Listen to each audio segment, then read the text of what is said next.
ఇందిరమ్మ గట్టిగా ఈరోజు శ్రీమతి ఇందిరాగాంధీ గారి జయంతి. వారిని ఒక్కసారి గట్టిగా మనం అందరం స్మరించుకుందాం. జై ఇందిరమ్మ. మిత్రులారా,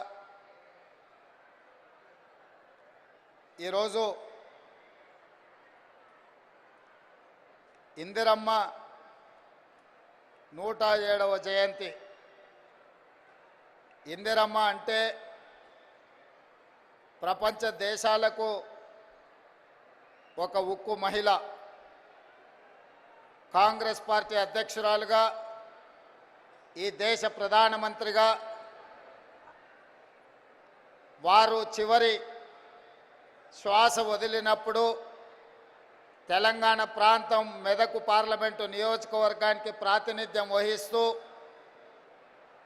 ఆఖరి శ్వాస వారు వదిలి ఈ గడ్డ మీద సూర్యచంద్రులు ఉన్నంతకాలం శ్రీమతి ఇందిరమ్మ పేరు మీద పేద ప్రజలకు, ముఖ్యంగా మా ఆడబిడ్డలకు, మా మహిళా సోదరీమణులకు సంక్షేమ అభివృద్ధి పథకాలను అందించాలని ఇందిరమ్మ రాజ్యాన్ని ఏర్పాటు చేసి ఇందిరమ్మ రాజ్యంలో ఆడబిడ్డల్ని కోటీశ్వరులను చెయ్యాలని ఈరోజు మన ప్రభుత్వం కంకణ బద్దులై ఈ వరంగల్ గడ్డ మీద కార్యక్రమాలను తీసుకోవడం జరిగింది. ఈ కార్యక్రమంలో నాతో పాటు ఉప ముఖ్యమంత్రి వర్యులు బట్టి విక్రమార్క గారు, మంత్రివర్గ సహచరులందరూ,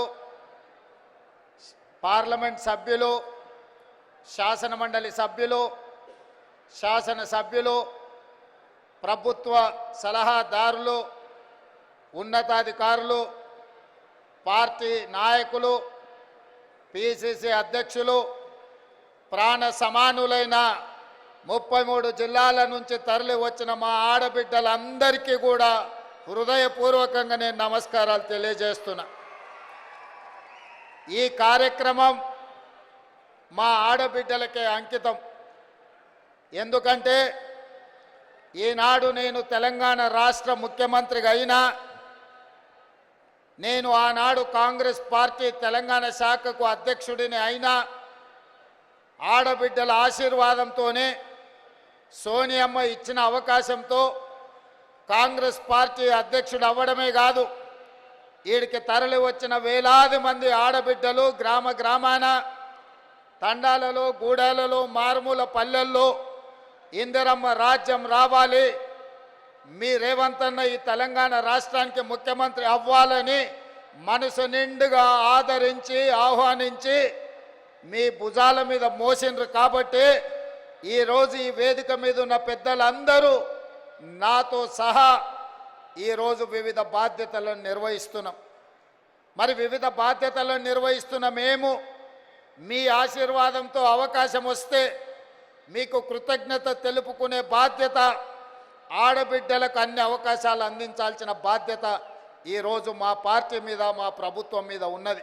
అందుకే ఆనాడు 2014 నుంచి 2019 వరకు ఆనాటి ముఖ్యమంత్రి చంద్రశేఖరరావు గారు మంత్రివర్గంలో ఒక్క ఆడబిడ్డ కూడా మంత్రిగా లేకపోయినా 5 సంవత్సరాలు మౌనంగా ఉన్న ఆడబిడ్డలు ఆ తర్వాత ఇచ్చిన తీర్పుతో మొదటి మంత్రివర్గంలోనే మీ అభిమాన నాయకురాలు శ్రీమతి కొండా సురేఖ గారు, మా సోదరీమణి సీతక్కను ఈరోజు మంత్రివర్గంలో ఈ ఓరుగల్లు గడ్డ మీద నుంచే ఈ ఆడబిడ్డలను మంత్రివర్గంలో ప్రముఖ స్థానం ఇచ్చి ఈనాటి ఈ సభా నాయకత్వాన్ని కూడా ఆ ఆడబిడ్డల చేతుల్లోనే పెట్టడం జరిగింది. ఇదే కాదు, వరంగల్ పార్లమెంటు నుంచి కూడా డాక్టర్ కడియం కావ్యను ఈరోజు పార్లమెంటు సభ్యురాలుగా ఈ తెలంగాణ రాష్ట్రం నుంచి పార్లమెంటులో గలం విప్పుతుందంటే ఒక ఆడబిడ్డ ఈరోజు వరంగల్ ప్రాంతం నుంచి పార్లమెంటుకు ప్రాతినిధ్యం వహిస్తుంది. అదే కాదు, పాలకుర్తిలో మీకు తెలుసు, ఒక రాక్షసుడు అక్కడ రాజ్యమేలుతుంటే మీ సోదరిమణి యశస్విని రెడ్డి ఆ రాక్షసుని బండ, ఆయన పెద్ద రాజకీయ కొండ కదా, ఆ కొండను ఎట్లా ఢీ కొంటామని పాత్రికేయ మిత్రులు అడిగితే కొండైనా దెబ్బ కొడితే పగులుతుందని చెప్పి ఆ కొండను బద్దలు కొట్టి పాలకుర్తి గడ్డ మీద కాంగ్రెస్ పార్టీ జెండాను ఎగరేసింది కూడా ఈ రోజు ఆడబిడ్డనే అన్న సంగతి నేను ఈ సందర్భంగా చెప్పదలుచుకున్నా. ఇవాళ మన తెలంగాణ రాష్ట్ర ప్రభుత్వానికి చీఫ్ సెక్రటరీగా ఆడబిడ్డనే ఉన్నది. ఈరోజు మహిళా అధికారులు అనితా రామచంద్రన్ గారు కానీ, దివ్య గారు కానీ, ఈరోజు శ్రీజన గారు కానీ, వరంగల్ అదేవిధంగా హనుమకొండ కలెక్టర్లుగా ఈరోజు ఆడబిడ్డలే అధికారంలో ఉన్నారు. ఇవాళ ఈ వరంగల్ కార్పొరేషన్కి మేయర్గా కూడా ఆడబిడ్డనే ఉన్నది. ఇలా చెప్పుకుంటూ వెళ్తే ఈరోజు ఇందిరమ్మ జయంతి సందర్భంగా ఈ వేదిక మొత్తం వేదిక మీదనే కాదు, వేదిక ముందు కూడా వేలాది మంది ఆడబిడ్డలే ఇది ఆడబిడ్డల రాజ్యం అని ధైర్యంగా చెప్పుకునే అవకాశం ఈ ప్రభుత్వం మాది, మా అధికారం నడుస్తుంది అని ఆడబిడ్డలు గుండె ధైర్యంతో మాట్లాడే అవకాశం ఇవాళ ఇక్కడికి వచ్చింది. ఉదయం ఈరోజు నేను స్వయం సహాయక సంఘాలకు సంబంధించిన ఆడబిడ్డల స్టాల్స్ నేను చూస్తే పెద్ద పెద్ద పారిశ్రామికవేత్తల కంటే ఒకప్పుడు పారిశ్రామికవేత్తలంటే టాటాలు, బిర్లాలు, ఆ తర్వాత అదానీ, అంబానీలో గురించి విన్నాం.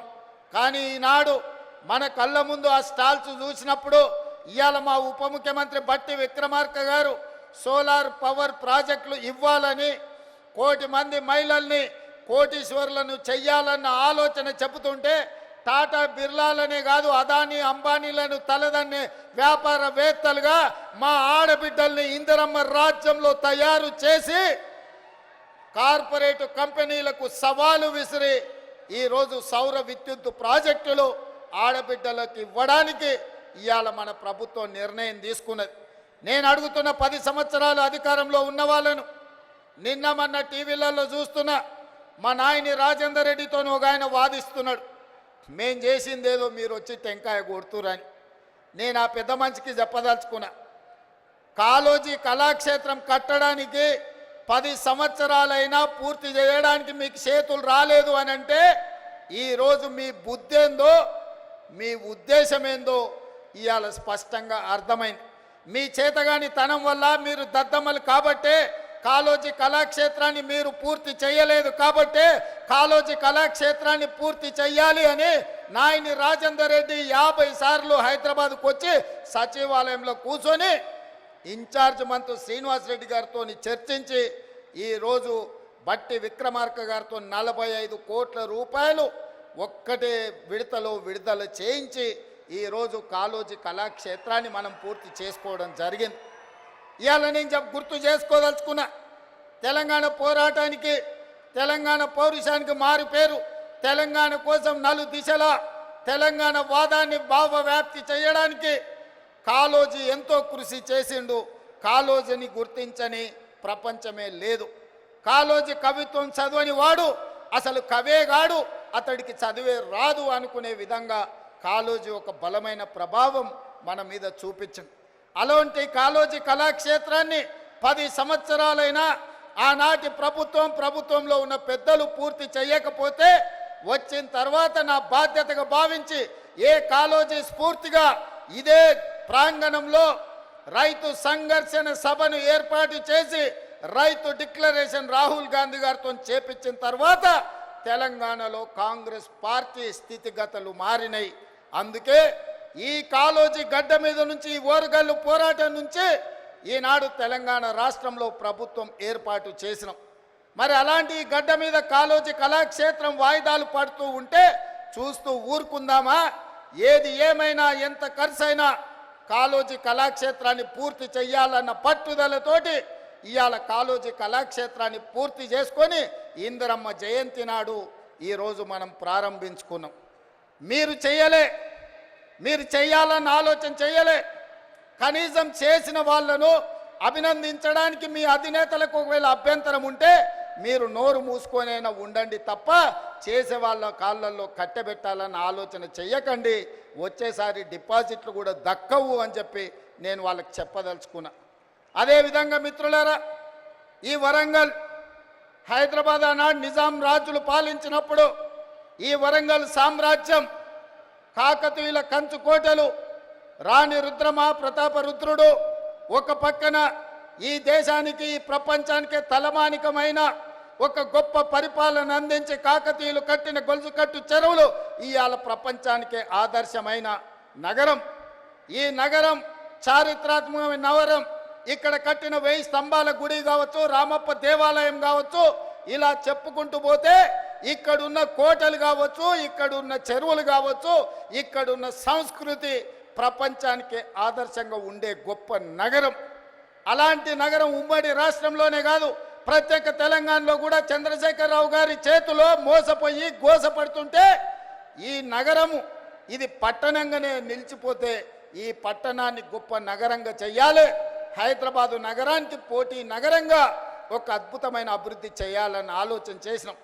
పదే పదే మీ ఎమ్మెల్యేలు అటు పెద్దలు కడియం శ్రీహరి గారు, నాయన రాజేందర్ రెడ్డి గారు, అదేవిధంగా కొండా సురేఖమ్మ గారు, ఈ ప్రాంతంలో ఉండే ఎమ్మెల్యేలు అందరూ అన్నా నువ్వేం చేసైనా వరంగల్ పట్టణాన్ని నగరంగా మార్చాలి, ఎయిర్పోర్టు రావాలి, పరిశ్రమలు రావాలి, మా పిల్లలకు ఉద్యోగాలు ఇవ్వాలి, కాకతీయ యూనివర్సిటీ ఉన్న ఓరుగల్లును అభివృద్ధి పదం వైపు మీరు నడిపించాలి అని వాళ్ళు నన్ను నిద్ర పోనీయకుట్ట, తిండి తిననీయకుట్ట నన్ను ముప్పు తిప్పలు పెట్టిరు. సూచన 2-3 సార్లు అడిగి వదిలేస్తారేమో, మర్చిపోతారేమో అని. కానీ వాళ్ళు మర్చిపోలే, నిత్యం గుర్తు చేస్తూనే కలిసినప్పుడల్లా కాగితం తెచ్చి ఇచ్చేటోళ్ళు. ఇక ఈ సమస్యకు పరిష్కారం ఈ పనులు చేయాల్సిందే అని నిర్ణయించి మీ ఇన్ఛార్జ్ మినిస్టర్ పొంగులేటి శ్రీనివాసరెడ్డి గారు చెప్పిన మీరు పోయి వరంగల్లో ఉండండి, మాస్టర్ ప్లాన్ను మీరు మొత్తం అనుమతించండి, ఔటర్ రింగ్ రోడ్డును ఏర్పాటు చేయడానికి అంచనాలు వేయండి, ఏర్పాటు కోసం భూములు సేకరించండి, వరంగల్లో అండర్ గ్రౌండ్ డ్రైనేజ్ను పూర్తి చేయండి, ఎన్ని పనులు చేయాలనో ఈ వరంగల్ పట్టణాన్ని నగరంగా మార్చాలి, హైదరాబాద్తో పోటీ పడాలి, ప్రపంచం దృష్టిలో ఇదొక చారిత్రాత్మకమైన నగరంగా తీర్చిదిద్దాలి అని పొంగులేటి శ్రీనివాసరెడ్డి గారికి ఆదేశాలు ఇస్తే వారు నిద్రపోకుండా రోజుల కొద్ది ఇక్కడ కూర్చొని అధికారులతోని సమీక్షలు చేసి ఇందులో విధానపరమైన నిర్ణయాలు మాత్రమే నేను మా మిత్రుడు బట్టి విక్రమార్క గారు తీసుకున్నాం. కానీ దీని అభివృద్ధి పదం వైపు నడిపించడానికి అవసరమైన సమీక్షలు మీ ఎమ్మెల్యేలు, మీ మంత్రుల నేతృత్వంతో ఇన్ఛార్జ్ మినిస్టర్ పొంగులేటి శ్రీనివాసరెడ్డి గారు పూర్తి స్థాయిలో బాధ్యత తీసుకున్నారు. మా వరంగల్ మిత్రులందరినీ కూడా నేను అడుగుతున్నా, మీరు పెద్ద ఎత్తున చప్పట్లు కొట్టి అభినందించండి. ఎందుకంటే మీకోసం ఖమ్మం జిల్లా మీద కూడా దృష్టి పెట్టకుండా వరంగల్ జిల్లా మీద దృష్టి పెట్టి వరంగల్లో పనులు చెయ్యాలి అని కడియం శ్రీహరి గారు కలిసినప్పుడు వారు మాకు ముందు నుంచి చాలా సన్నిహితులు, మీకు తెలుసు. వారి పట్ల నాకున్న గౌరవం కూడా మీకు తెలుసు. వారు నాకు గుర్తు చేసి ఇవన్నీ చేయడం ద్వారా శాశ్వతంగా ప్రజల గుండెల్లో మనం నిలిచిపోతాం.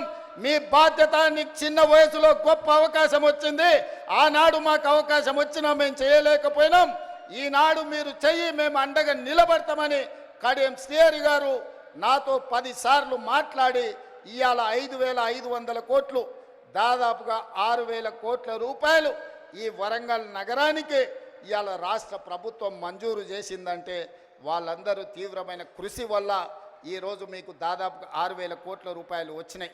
అందుకే మిత్రులారా, ఈ వరంగల్ జిల్లా ప్రజలకు, ఈ ఉత్తర తెలంగాణ ప్రజలకు నేను ఒక్క మాట చెప్పదలుచుకున్నా. ఇది 2 శాసనసభ నియోజకవర్గాలకు సంబంధించిన అభివృద్ధి కాదు, మొత్తం ఉత్తర తెలంగాణకు సంబంధించిన ఆదిలాబాద్ కావచ్చు, ఖమ్మం కావచ్చు, కరీంనగర్ కావచ్చు, లేకపోతే వరంగల్ కావచ్చు, సగం నల్గొండ కావచ్చు, ఈ వరంగల్ ప్రాంతమే అత్యంత దగ్గరి ప్రాంతం. ఈడ జాతీయ స్థాయి ఎయిర్పోర్టు రావడం, జాతీయ స్థాయి పరిశ్రమలు రావడం, ఈ నగరంలో అండర్ గ్రౌండ్ డ్రైనేజ్ రావడం, కాకతీయ యూనివర్సిటీని అభివృద్ధి పదం వైపు నడిపిస్తే సగం తెలంగాణ అభివృద్ధి జరిగినట్టే. ఈ వరంగల్ అభివృద్ధి అనేది సగం తెలంగాణకు అభివృద్ధి చేసినట్టే అని భావించి ఈనాడు మా ప్రభుత్వం ఈ బాధ్యత తీసుకున్నది. ఇది పూర్తి చేసే వరకు నేను నిద్రపోను, మా అధికారులను, మా మంత్రులను నిద్రపోనీయనని మీకు నేను మాట ఇస్తున్నా. ఎందుకంటే నేను నిన్న మన మహారాష్ట్ర ఎన్నికల్లో పోయినా, ఎన్నికల్లో ఎక్కడ పోయినా ఎయిర్పోర్ట్లు ఉన్నాయి. నేను ముంబై, పూణేనే అనుకున్నా, కానీ సోలాపూర్ పోయినా, నాందేడ్ పోయినా, ఎక్కడికి పోయినా ప్రతి 100-150 కిలోమీటర్లకు బస్సు డిపోలు ఉన్నట్టు మహారాష్ట్రలో ఎయిర్పోర్టులు ఉన్నాయి. మన పక్కన ఉన్న ఆంధ్రప్రదేశ్లో ఆంధ్రప్రదేశ్లో విజయవాడలో ఉంది, అదే విధంగా తిరుపతిలో ఉంది, కర్నూలులో ఉంది, కడపలో ఉంది, అదే విధంగా విశాఖపట్నంలో ఉంది, రాజమండ్రిలో ఉంది. ఆంధ్రప్రదేశ్లో కూడా ఎన్నో ఎయిర్పోర్టులు ఉన్నాయి. ఈ రకంగా ఏ రాష్ట్రం తీసుకున్నా 5, 6, 10 ఎయిర్పోర్టులు ఉంటే తెలంగాణ రాష్ట్రంలో ఒకే ఒక్క ఎయిర్పోర్టు, అది హైదరాబాదు నగరంలో ఉంది. అందుకే నేను అడుగుతున్నా, ఈ వేదిక మీద నుంచి కేంద్ర ప్రభుత్వాన్ని ఇక్కడికి వచ్చిన మా తెలంగాణ ప్రజల్ని, మనకెందుకు ఉండకూడదు? హైదరాబాదే కాదు, వరంగల్లో, కొత్తగూడెంలో, అదేవిధంగా రామగుండంలో, ఆదిలాబాద్లో మనం కూడా 4 ఎయిర్పోర్ట్లు కట్టుకొని ప్రపంచంతో పోటీ పడి పెట్టుబడులు తెచ్చి పరిశ్రమలను ముందుకు తీసుకెళ్ళి ఈ తెలంగాణను అభివృద్ధి పదం వైపు నడిపించే బాధ్యత ఇందిరమ్మ రాజ్యంలో ప్రజా ప్రభుత్వం తీసుకుంటుందని చెప్పి నేను ఈ సందర్భంగా చెప్పదలుచుకున్నా. ఎవరైనా ఈ అభివృద్ధిలో కాళ్ళలో కట్టబెట్టాలి, మేము చేయలేదు కాబట్టి వీళ్ళు కూడా చెయ్యొద్దు అని కుట్రలు కుతంత్రాలు చేస్తే వాళ్ళు ఊచలు లెక్క పెట్టాల్సి వస్తుందని చెప్పి నేను ఈ వేదిక మీద నుంచి స్పష్టంగా చెప్పదలుచుకున్నా. మీరు కుట్రలు చేయొచ్చు, మీరు కుతంత్రాలు చేయొచ్చు, అక్రమంగా సంపాదించిన సంపద పెట్టి కిరాయి మనుషులను దేవచ్చు. ఏమి చేసినా ఓ రోజు వెనుకో ఓ రోజు ముందో మీరు పన్నుతున్న కుట్రల్ని గుర్తిస్తాం, అందరిని బొక్కలో పెడతాం, ఊచలు లెక్క పెట్టిస్తాం అని చెప్పి నేను ఈ వేదిక మీద నుంచి స్పష్టంగా చెప్పదలుచుకున్నా. ఇవాళ ఒకడొకడు మాట్లాడుతున్నాడు. ఒక ఆయన పెద్ద మనిషి మన వచ్చి అన్నాడు, 10 నెలలనే తెలంగాణ ప్రజలు ఏం కోల్పోయారో వాళ్ళకి తెలిసిందని. ఏం కోల్పోయినరా? మా ఆడబిడ్డలకి ఇవాళ స్వేచ్ఛ వచ్చింది 10 ఏళ్ళ తర్వాత. సంఘాలలో ముందుకు వచ్చిండ్రు. మేము ఇవాళ ఆడబిడ్డల్ని కోటీశ్వరులను చేయాలనుకున్నాం. దాదాపుగా ఈ సంవత్సరంలో 34,000 కోట్ల రూపాయలు సంఘాలకు సహకారం అందించాలని ఇవాళ మేము అనుకున్నాం. ఆడబిడ్డలకు అదాని అంబానీలకే పరిమితమైన సోలార్ పవర్ ప్రాజెక్టులు ఇవాళ మా ఆడబిడ్డలకు మహిళా సంఘాలకు ఇచ్చి వాళ్ళని పారిశ్రామికవేత్తలను చేసి కోటీశ్వరులను చేయాలనుకున్నాం. ఇవాళ ఇదే కాదు, మా ఆడబిడ్డలు అమ్మగారింటికి పోవాలన్నా, దైవ దర్శనానికి పోవాలన్నా ఇంటి ఆయనని అడిగితే దసరా కడితే దీపావళి అనేటోడు, దీపావళి కడితే సంక్రాంతి అనేటోడు, సంక్రాంతికి అంటే ఉగాది అనేటోడు, ఉగాదికి అడిగితే ఈ సంవత్సరం ఎందుకులే అనేటోడు. కానీ ఇవాళ ఈడ వేలాది మంది మా ఆడబిడ్డలు వచ్చారు. అక్క ఎవరైనా బస్సు ఎక్కితే ఒక్క పైసా ఎవరైనా అడుగుతుర్రా? ఇవాళ ఈ తెలంగాణ రాష్ట్రంలో 1,10,00,000 మంది ఆడబిడ్డలు 3,700 కోట్ల రూపాయలు 11 నెలల మా పొన్నం ప్రభాకర్ గారి మంత్రివర్గంలో ఆడబిడ్డలకు ఉచిత బస్సు ప్రయాణానికి ఖర్చు పెట్టి ఈరోజు మా ఆడబిడ్డలు స్వేచ్ఛగా ఇంటైన పనికి వచ్చే లోపల అమ్మగారింటికి పోయి అమ్మని చూసి వెనక్కి వచ్చేటంత వెసులుబాటు ఈరోజు మన ప్రభుత్వంలో వచ్చింది. ఇవాళ అట్లా అదే కాదు, రూపాయి కూడబెడితే మోడీ వచ్చి ఎత్తుకపోతున్నాడు. 12 నూరులు సిలిండర్ అయింది. ఆయనలో సోనియమ్మ ఆడబిడ్డల కట్టెల పొయ్యి కష్టాలు, కన్నీళ్ళ పొగతో ఊపిరితిత్తుల్లో పోయి క్యాన్సర్ వచ్చి చచ్చిపోతుంటే ఆడబిడ్డలకు సిలిండర్ గ్యాస్ పోయి ఇచ్చి 400 రూపాయలకే సోనియమ్మ సిలిండర్ ఇచ్చింది. మోడీ వచ్చి 1200 చేసిండు. మరి ఆడబిడ్డల కష్టాలు చూసి ఇవాళ ఆడబిడ్డలకు 500 రూపాయలకే ఉత్తమ్ కుమార్ రెడ్డి గారి మంత్రివర్గంలో ఆడబిడ్డలకు 500 రూపాయలకి ఇవాళ మనం సిలిండర్ ఇస్తున్నాం. ఈ దేశంలో ఎక్కడైనా 500 రూపాయలకు బీజేపీ ప్రభుత్వం సిలిండర్ ఇస్తుందా? ఒక్కసారి ఆలోచన చేయండి అని నేను అడుగుతున్నా. ఇదే కాదు, నేను కానీ బట్టి గారు కానీ పాదయాత్ర చేసేటప్పుడు చాలామంది పేదలు వచ్చి మీరు వ్యవసాయానికి 24 గంటల ఉచిత విద్యుత్ ఇస్తున్నారు, బాగానే ఉంది, కానీ మాకు భూమి లేదు, మేము ఇంట్లో ఫ్యాన్ వేసుకున్నా, ఫ్రిడ్జ్ పెట్టుకున్నా, టీవీ చూసినా మా కరెంటు బిల్లు పేలిపోతుంది, 2,000 కట్టాల్సి వస్తుందని మా దృష్టికి తెచ్చారు. అందుకే ఆలోచన చేసినాం, సోనియమ్మ అనుమతి తీసుకున్నాం.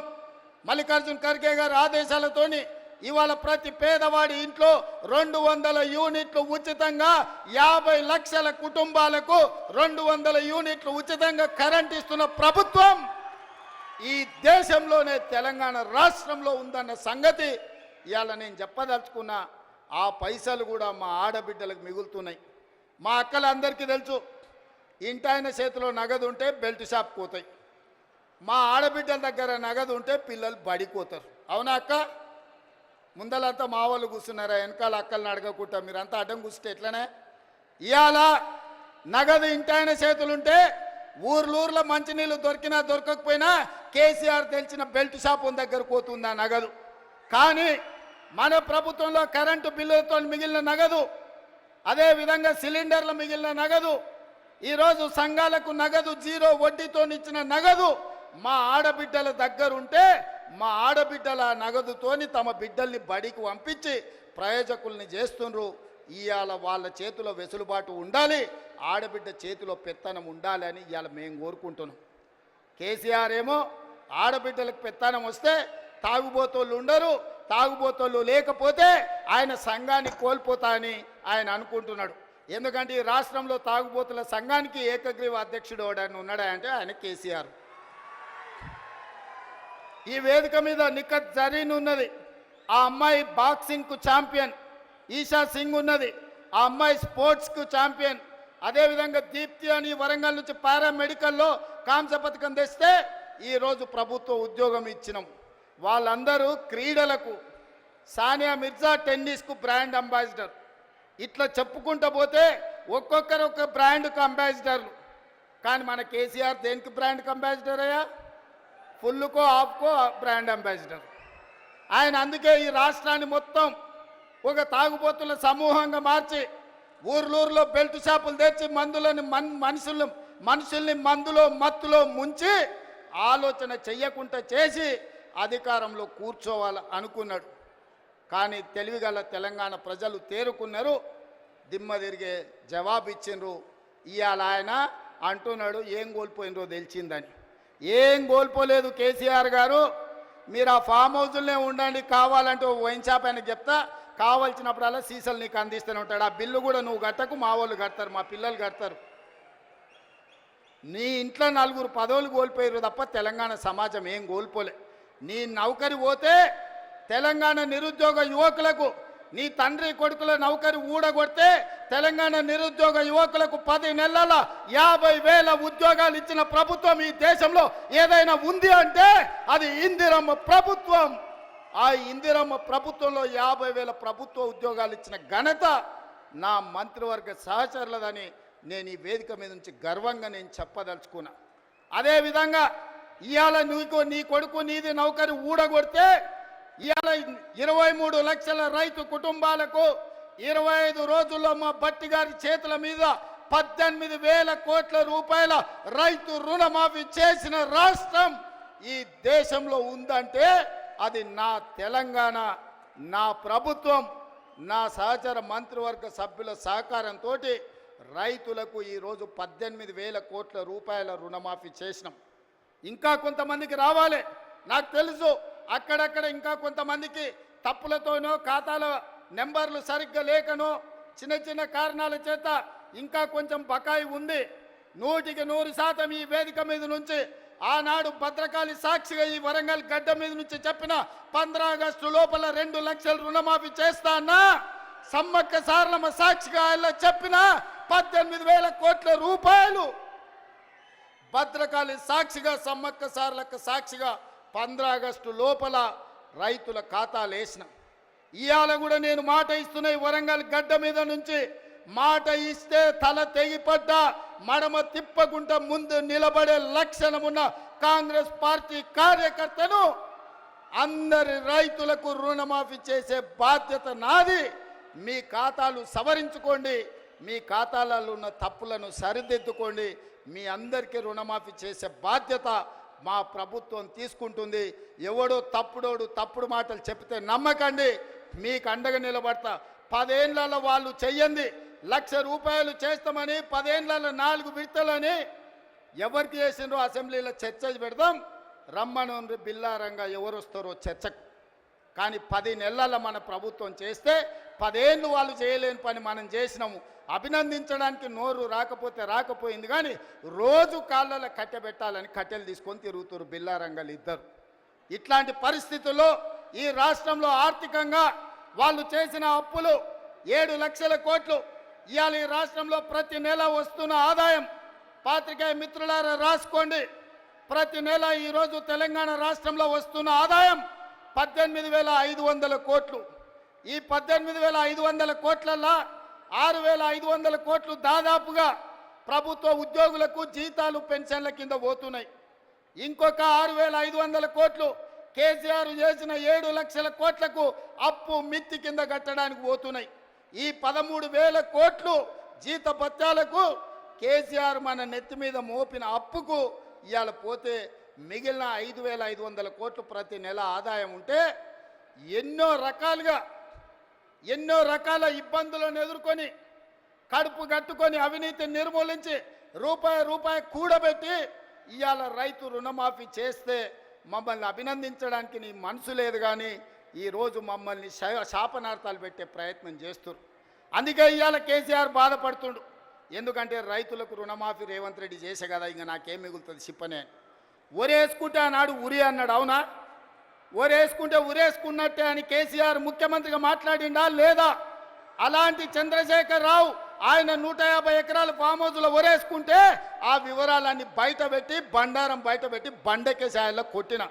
ఇవాళ బాజాబ్తా తెలంగాణ సమాజం 66 లక్షల ఎకరాలల్లా 1,53,00,000 మెట్రిక్ టన్నుల వరి ధాన్యాన్ని స్వతంత్రం వచ్చినప్పటి నుంచి ఈ రోజు వరకు ఏ రాష్ట్రం, ఉమ్మడి రాష్ట్రం ఆంధ్రప్రదేశ్లో కూడా 23 జిల్లాలు ఉన్నప్పుడు కూడా ఇంత పంట రాలే. ప్రపంచ రికార్డు ఇవాళ తెలంగాణ రాష్ట్రం 66 లక్షల ఎకరాలలో 1,53,00,000 మెట్రిక్ టన్నుల వరి ధాన్యాన్ని పండిస్తే ఎంఎస్పి ఇవ్వడమే కాదు, సన్న వడ్లకు 500 రూపాయల బోనస్ ఇచ్చి కొంటున్న రాష్ట్రం ఈ దేశంలోనే తెలంగాణ రాష్ట్రం ఉంది. రైతులను ఆదుకున్న ప్రభుత్వం ఇందిరమ్మ రాజ్యంలో ప్రజా ప్రభుత్వం అని నేను చెప్పదలుచుకున్నా. ఇవన్నీ కోల్పోయిన టాన్ కేసీఆర్ని అడుగుతున్నా, నీ దుఃఖమేందో నీ బాధ ఏందో నువ్వు చెప్పింది నిజమైతే రా, అసెంబ్లీలోకి రా, చర్చ పెడదాం. తారీఖు నిర్ణయించు. చంద్రశేఖరరావు ఏ రోజు చెప్తావో, ఏ సమయం చెప్తావో ఆ రోజు అసెంబ్లీ పెడతా, రా. నువ్వు ఓడితే ఇంట్లో పోయి బంతవా? రాహుల్ గాంధీని చూసి సిగ్గు తెచ్చుకో. 3 సార్లు ఓడిపోయినా ప్రతిపక్షం ఉండి కన్యాకుమారి నుంచి కశ్మీర్ వరకు 150 రోజులు 4,000 కిలోమీటర్లు మండు టెండలో మంచు కొండలో పాదయాత్ర చేసి ప్రజలకు అందుబాటులో ఉన్నోడు అంటే బాధ్యతాయుతమైన ప్రతిపక్ష నాయకుడు. అధికారంలో ఉంటే దోసుకుంటా, ప్రతిపక్షంలో ఉంటే ఫామ్ హౌస్లో వండుకుంటా. ఇదా నీ విధానం? నిజంగానే ప్రజలు కష్టాలలో ఉంటే ఫామ్ హౌస్లో గాడిది పండ్లు దొంగతున్నావా? రా, ప్రజల్లోకి వచ్చి మాట్లాడు. ప్రతిపక్షంగా ఏం సూచన చేస్తావో చెయ్యి ప్రభుత్వానికి. మేము వినడానికి సిద్ధంగా ఉన్నాం. నువ్వు లేవనెత్తిన అంశాలు సహేతుకమైనవైతే సరిదిద్దడానికి సిద్ధంగా ఉన్నాం. నువ్వు రావు. ఆ చిల్లరగాళ్ళని ఇద్దరు ఊరి మీదకి వదిలిండి, అది చూసిన ఆంబోతులాగా. ఊర్లలో దేవుళ్ళకి వదులుతారుగా దున్నపోతులని తెలుసు కదా, అది 7 చేనుల మేసి వచ్చినా ఏమనం. దేవరకు వదులుతాం కదా, అది చూసిన వాటిని దేవరకు వదిలే ఓ రోజు బలి ఇస్తారు. ఆ ఇద్దరిని అది చూసిన వాళ్ళలాక ఊరి మీదకి వదిలి ఈరోజు ఏది పడితే అది మాట్లాడుతున్నారు. ఏమన్నా అర్థం పర్థం ఉందా? ఒక్కసారి ఆలోచన చేయండి మిత్రులారా. ఇంకా ఆ పక్కన లావు మనగాళ్ళు లడాయిపోతే వెనకాల 3 నూకుడు మనగాళ్ళంట. ఆయన కిషన్ రెడ్డి అనట, ఆయన ఇంకొక ఆయన ఉన్నాడు. కేటీఆర్ ముందు రోజు మాట్లాడతాడు, రెండో రోజు కిషన్ రెడ్డి మాట్లాడతాడు. మనం గుజరాత్లో Sabarmati river development front Modi గారు అభివృద్ధి చేస్తే సప్పట్లు కొడతాడు. మా మోడీ చూడు గుజరాత్లో గొప్పగా చేసిండని. కానీ అదే Musi river development front Hyderabad నగరంలో ప్రపంచానికి ఆదర్శంగా ఉండేట్టుగా మనం చేద్దామంటే వద్దు, నేను అడ్డం పడుకుంటా అంటాడు. నేనన్నా నువ్వు మోడీ గులాంవా, గుజరాత్ గులాంవా, ఎందుకు అడ్డం పడుతున్నావని. సిగ్గు లేకుంటే నేను మోడీ గులాంని అంటుండు. ఆయన నన్ను అంటుండు సోనియమ్మకు నువ్వు గులాంవా అని. నేను ఒక్క మాట ఈ వేదిక మీద నుంచి స్పష్టంగా చెప్పదలుచుకున్నా.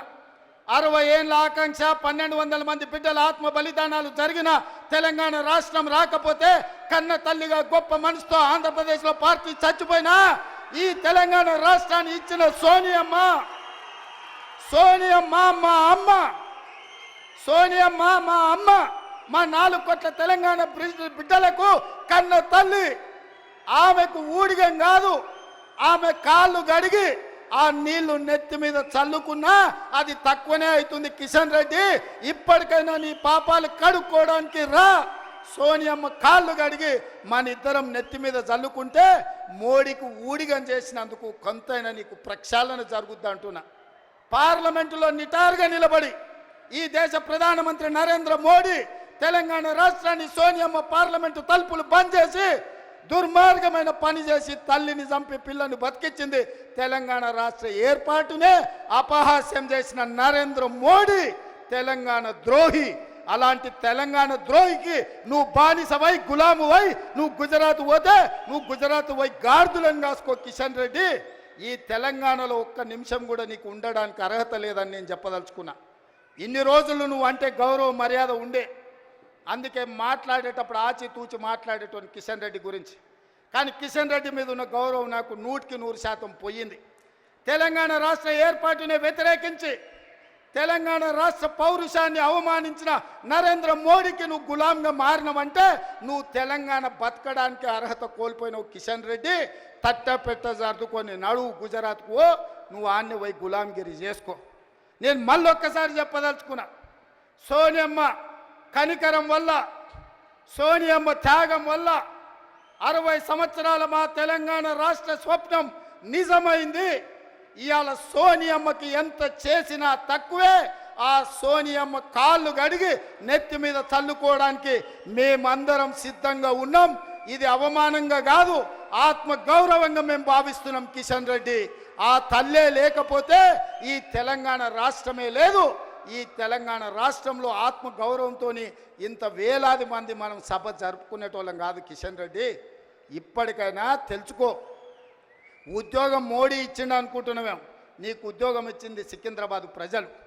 నీ ప్రజలకు కృతజ్ఞతగా ఉండు, నీ ప్రాంతానికి కృతజ్ఞతగా ఉండు. నీ ప్రాంత ఆత్మగౌరవాన్ని కాపాడలేనోడు ఇవాళ కాలేజీ ఉండుంటే ఈ కిషన్ రెడ్డిని కేసీఆర్ను పొలిమేరలు దారి వరకు ధర్మమని చెప్పుండేవాడు. మనవాడే ద్రోహం చేస్తే పాతరేయండి, పక్కవాడు వస్తే పొలిమేరలు దాటించండి అని. ఇవాళ మిమ్మల్ని పాతరేసినా కూడా తప్పు లేదు కాలేజీ స్ఫూర్తిగా. చివరగా జయశంకర్ గారు 10 ఏళ్ళు కేసీఆర్కు సిద్ధాంతకర్తగా జయశంకర్ సార్ పేరు చెప్పుకున్నాడు. చివరికి ఆయన సొంత ఊరు అక్కంపేటను కూడా రెవెన్యూ విలేజ్గా చేయలే. నేను ఇందిరమ్మ రాజ్యం ప్రజాప్రభుత్వం ఏర్పడ్డాక జీవో ఇచ్చి జయశంకర్ గారి ఊరిని రెవెన్యూ విలేజ్గా మార్చి జయశంకర్ గారి ఆత్మగౌరవాన్ని నిలబెట్టడానికి ప్రయత్నం చేసింది మా ప్రభుత్వం. ఇదా తెలంగాణ కోల్పోయింది చంద్రశేఖరరావు? నేను నిన్ను అడుగుతున్నా, ఆడబిడ్డలకు ఉచిత బస్సు ఇస్తే తెలంగాణ కోల్పోయిందా? ఆర్టీసీ డ్రైవర్లతో ఇందిరా పార్క్ దగ్గర ధర్నా చేపిస్తావా? నీ కొడుకు ఆవారగాన్ని ఆడికి పంపించి వాడు కాక్యాంగ్ చేసుకుంటాడు. వాడు రామారావా నాకు అర్థం కాలే. కాక్యాంగ్ చేసుకొని ఆటోలో తిరుగుతా ఆయన ఆటో రాముడు అయిపోతాడంట. కొంచెమన్నా సిగ్గు ఉండాలనే తెలంగాణ సమాజం ఏమనుకుంటుందని. ఇంత సిగ్గుసేరని తప్పిపోతారా 10 నెలలకే? ఇట్లాంటి నేను ఎవరిని చూడలే. ఇవాళ అందుకే ఈ వేదిక మీద నుంచి మీరిచ్చిన ప్రభుత్వం ప్రజాప్రభుత్వం ఇందిరమ్మ రాజ్యంలో పేదల సంక్షేమం కోసం పనిచేస్తున్నాం. ఏ గడ్డ మీద నుంచి పోరాటం మొదలుపెట్టినామో అదే గడ్డ మీద సంవత్సరం పూర్తి చేసుకున్న సందర్భంగా ఈ వరంగల్ పట్టణాన్ని నగరంగా మార్చి హైదరాబాద్తో పోటీ పడే విధంగా అభివృద్ధి చేయాలన్న ఆలోచనతోటి ఇవాళ మీకు నిధులను ఇవ్వడమే కాదు, మీ గడ్డ మీదనే మొట్టమొదటి ఉత్సవం జరుపుకున్నాం. ఈ ఉత్సవానికి వచ్చిన వాళ్ళే కాదు, తెలంగాణ నలుమూలలు ఉన్నోళ్ళందరినీ కూడా ఆశీర్వదించండి. ఇంకా 4 సంవత్సరాలు కడుపు కట్టుకొని రోజుకు 18 గంటలు, ఒక్కరోజు 1 గంట 1 నిమిషం కూడా సెలవు తీసుకోకుండా మీకోసం పనిచేస్తా. ఆఖరి శ్వాస వరకు, చివరి రక్త పొట్టు వరకు ఈ 4 కోట్ల తెలంగాణ బిడ్డల కోసమే నేను అంకితమై కేసీఆర్ అనే మొక్కను మళ్ళీ మొలవనియని తెలంగాణ రాష్ట్రంలో రాసి పెట్టుకోండి. చెప్పిన నాడు ఓడిస్తాని, ఓడించిన పార్లమెంటులో గుండు 0 అని చెప్పిన గుండు 0 తెచ్చిన ఇవాళ నీ పార్టీని మళ్ళీ మొలకెత్తనియనని ఈ వరంగల్ గడ్డ మీద నుంచే చెప్తున్న కేసీఆర్ కాసుకో. చూద్దాం ఏందో మా కార్యకర్తల పౌరుషమో, నీ తాగుబోతు విధానాలు, కుట్రలు, కుతంత్రాలు తేల్చుకుందాం. నువ్వు అనుకుంటున్నావేమో మౌనంగా ఫామ్ హౌస్లో వండుకుంటే నీ సంగతి నాకు తెలియదని. నీ ముందు తెలుసు, నీ వెనక తెలుసు, నీ ఉపాయం తెలుసు, నీ ఉబలాటం తెలుసు. అన్నిటికీ కుక్క కాటుకు చెప్పు దెబ్బ అనే మందు నా దగ్గర సిద్ధంగా ఉంది. తప్పకుండా నీకు పెడతా. రా అసెంబ్లీకి. మళ్ళొక్కసారి చెప్తున్నా, రాబోయే స్వామి అసెంబ్లీకి రా. చూస్తుందా ఎవడో ఇస్తే రాలే కుర్చీలకు. తొక్కుకుంటూ వచ్చిన కుర్చీలో నిన్ను తొక్కుకుంటూ వచ్చిన గుర్తు పెట్టుకో. రా అసెంబ్లీకి, మాట్లాడదాం, తేలుద్దాం. సిద్ధంగా ఉన్నా తారీఖు పెట్టు, సమయం పెట్టు, వచ్చి చెప్తా బిడ్డ నీ సంగతి. ధన్యవాదాలు సోదరులారా.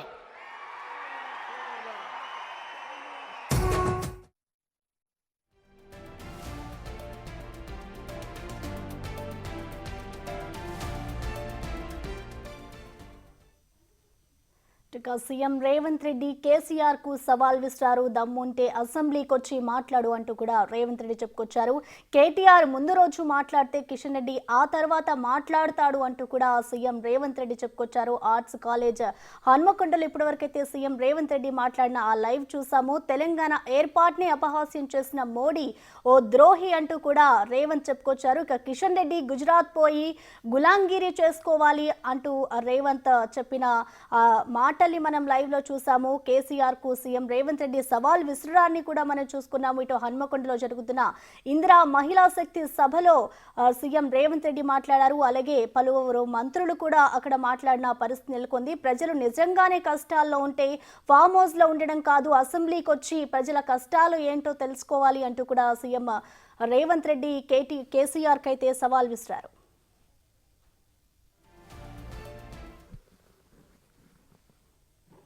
రా అసెంబ్లీలోకి రా, చర్చ పెడదాం, తారీఖు నిర్ణయించు చంద్రశేఖరరావు. ఏ రోజు చెప్తావో ఏ సమయం చెప్తావో ఆ రోజు అసెంబ్లీ పెడతా రా. నువ్వు ఓడితే ఇంట్లో పోయి బంతవా? రాహుల్ గాంధీని చూసి సిగ్గు తెచ్చుకో. 3 సార్లు ఓడిపోయినా ప్రతిపక్షం ఉండి కన్యాకుమారి నుంచి కశ్మీర్ వరకు 150 రోజులు 4000 కిలోమీటర్లు మండు టెండల్లో మంచు కొండలో పాదయాత్ర చేసి ప్రజలకు అందుబాటులో ఉన్నోడు అంటే బాధ్యతాయుతమైన ప్రతిపక్ష నాయకుడు. అధికారంలో ఉంటే దోసుకుంటా, ప్రతిపక్షంలో ఉంటే ఫామ్ హౌస్లో వండుకుంటా. ఇదా నీ విధానం? నిజంగానే ప్రజలు కష్టాలలో ఉంటే ఫామ్ హౌస్లో గాడిద పండ్లు దొమ్ముతున్నావా? రా, ప్రజల్లోకి వచ్చి మాట్లాడు.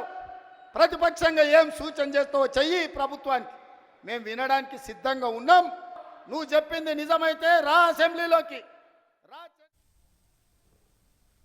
ఇక ప్రతిపక్షంగా ఉన్న నాయకుడివి అయితే అసెంబ్లీకి వచ్చి మా ప్రభుత్వం గురించి మాట్లాడు అంటూ కూడా సీఎం రేవంత్ రెడ్డి చెప్పుకొచ్చారు. అలాగే ఇటు రాహుల్ గాంధీ ప్రతిపక్షంలో ఉండి ఏమేం చేస్తున్నారో మీరు కూడా ఆయనను చూసి నేర్చుకోవాలి అంటూ కూడా రేవంత్ చెప్పారు. ప్రజలు నిజంగానే కష్టాల్లో ఉంటే ఫామ్ హౌస్లో ఉండి ఏం చేస్తున్నావు, గాడిద పళ్ళు తోముతున్నావా అంటూ కూడా సీఎం రేవంత్ కేసీఆర్ని ప్రశ్నించడం జరిగింది.